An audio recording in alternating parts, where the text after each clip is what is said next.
Okay, children, moving ahead with chapter 6. Today, now we will see question 4th, which looks rather complicated of the exercise, but it is one of the simplest questions of exercise 6.2. If you see this figure 6.19, DE is parallel to AC. DE parallel to AC दिया है आपको, and आपको DF parallel to AE भी दिया है, and you have to prove BF upon FE. BF upon FE is equal to BE upon EC. इस question में बस आपको 2 times BPT थ्योरम या बेसिक प्रोपोर्शनैलिटी थ्योरम लगाने और आपका सम ऑटोमेटिक हो जाता है. फॉर एग्जांपल अगर हम ट्रायंगल ABC देखें, ABC में हमें गिवन है DE is parallel to AC, तो हम बेसिक प्रोपोर्शनैलिटी थ्योरम से लिख सकते हैं DB upon AD is equal to BE upon EC by BPT या basic proportionality theorem. Whenever we are using basic proportionality theorem, 2 things you always have to mention. Number 1, the name of the triangle and कौन सी line parallel है. This is compulsory. Okay, otherwise marks are cut. Okay. फिर triangle ABE में अगर हम देखें ABE हमें given है DF is parallel to A और ये वाला ट्रायंगल ले रहे हैं. So again by using basic proportionality theorem you can write BD by AD is equal to BF by FE. तो जैसे आपने 9th में पढ़ा things equal to the same thing are equal to one another, तो therefore you can say this is equal to this. तो this is a very simple सम. कई सम ये 2 mark के आते हैं टिपिकली, और उसमें फिगर इस तरह की थोड़ी अजीब सी होती है. But you just have to identify कि कौन सा ट्रायंगल में आपको काम करना है, तो सम बिकम्स वेरी इजी. ओके, तो अब इस थ्योरम की कन्वर्स थ्योरम है. वो क्या कहती है कन्वर्स थ्योरम कि सपोज एक ट्रायंगल ABC है, ओके, एंड हमें ये चीज गिवन है AD upon DB is equal to AE upon EC. अगर ये चीज गिवन है then you can say DE is parallel to BC. ये हम straight away बोल सकते हैं. ओके, ये आप पढ़ सकते हैं.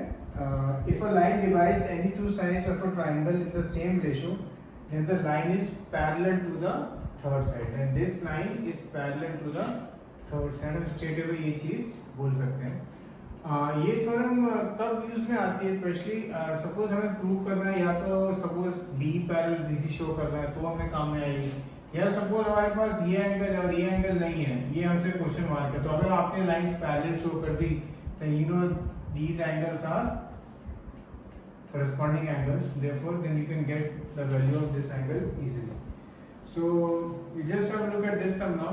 इस क्वेश्चन में गिवन है आपको एंगल 1 और 2 इक्वल है, ये और ये एंगल इक्वल है. ये एक चीज गिवन है PS upon SQ is equal to PT upon TR to prove PQ equal to PR. या और या कई बार ऐसे पूछा और prove this triangle is isosceles. ये 2 तरीके हैं इस क्वेश्चन को पूछने के. ये दूसरा तरीका क्या है, prove this triangle to be isosceles. अब अगर आप ये क्वेश्चन देखें PS upon SQ is equal to PT by TR, therefore by converse of BPT या theorem 6.2 you can write ST is parallel to QR. ST और QR क्या है, parallel है.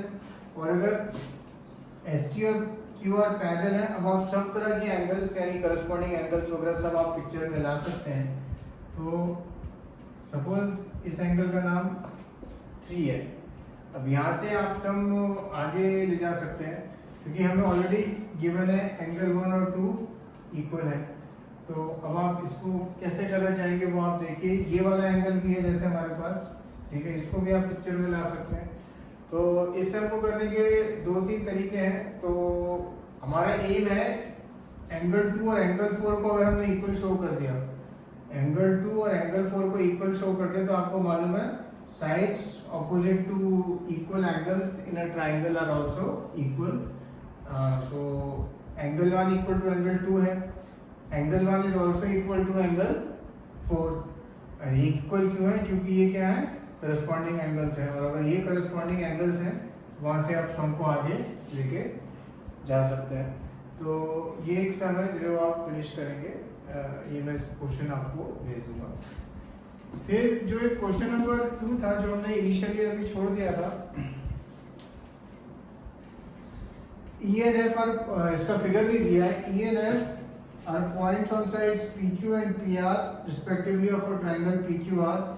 For each of the following state whether EF is parallel to QR. आपको basically check करना है PE upon EQ is equal to PF upon FR। ये आप ratio check करना।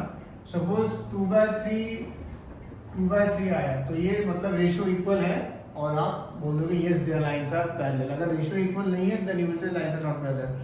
इसको ये डेसिमल में करने की जरूरत नहीं है, इसको डेसिमल में करने की जरूरत नहीं, इसको आप बस ऐसे छोड़ते हैं। एक चीज और है, सपोज 2/3 लिखा है और यहाँ पे लिखा है 4/6 लिखा है, ठीक है। तो अभी भी ये रेशो दोनों सेम है, बिकॉज अगर यहाँ पर अगर आप देखो 2 2 2 3 तो ये रेशो दोनों सेम है। तो ये चीज ध्यान रखें ना, कई बार हल्का सा कटिंग की शायद जरूरत पड़े आपको। अच्छा, इसमें जो थर्ड पार्ट है उसमें आपको PQ दिया है, ये पूरा दिया हुआ है PQ, और आपको PR दिया है अगेन पूरा दिया है 2.56, और आपको PE दिया है 0, ये 1.18 दिया हुआ है, और PF दिया है 0.36। तो इसमें आप चाहो तो EQ आप निकाल सकते हो, EQ और FR निकाल सकते हो, फिर आप लोग चेक कर लें, ओके, कि भाई रेशो इक्वल है कि नहीं। तो ये सब समझे जो किए थे वो by converse of basic proportionality theorem से किए थे। एक दो सम हम और देखेंगे। अभी जो क्वेश्चन नंबर 5 है एक्सरसाइज का, अगेन ये क्वेश्चन नंबर 4 की तरह बहुत ही सिंपल है। फिगर आपको दी हुई है और आपको गिवन है DE पैरेलल टू OQ, ये गिवन है आपको। फिर आपको गिवन है DF पैरेलल टू OR, और आपको शो करना है किसी तरह EF पैरेलल टू QR।